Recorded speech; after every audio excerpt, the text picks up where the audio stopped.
एका छोट्या गावात एक फार जुने आणि मोठे झाड होते.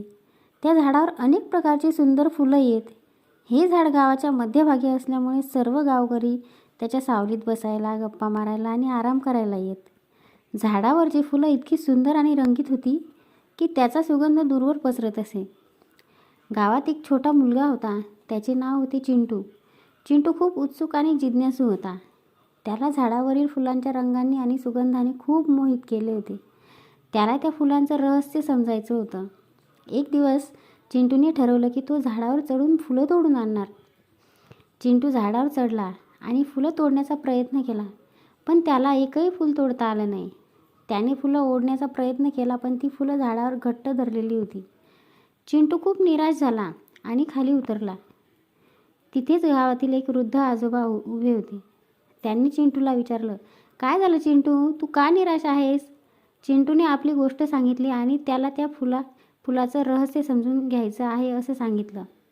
आजोबांनी हसत सांगितलं, चिंटू, हे फूल फक्त सुंदरतेसाठी आणि सुगंधासाठी नाही, त्याचं एक खास काम आहे. हे झाड आमच्या गावासाठी खूप महत्त्वाचं आहे.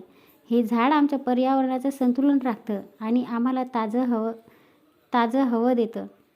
चिंटूने विचारलं, पण आजोबा, मला हे फूल तोडायचं होतं.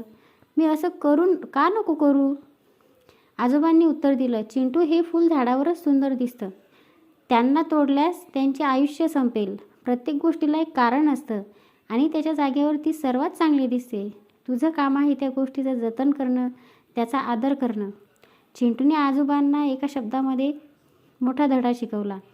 त्याने ठरवलं की तो झाडावरची फुलं तोडणार नाही, तर त्याचा आदर करेल. त्याने गावातील इतर मुलांनाही सांगितलं की फुलं तोडू नका, कारण ती फुलं झाडावरच सर्वात चांगली दिसतात आणि त्यांचा आदर करावा.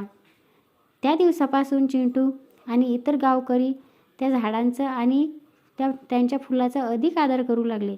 त्यांना समजलं की निसर्गातील प्रत्येक घटकाचं आपलं एक खास स्थान आहे आणि आपल्याला त्याचं जतन करायला हवं. ही गोष्ट आपल्याला शिकवते की निसर्गाचं जतन करणं आणि त्याचा आदर करणं हे आपलं कर्तव्य आहे.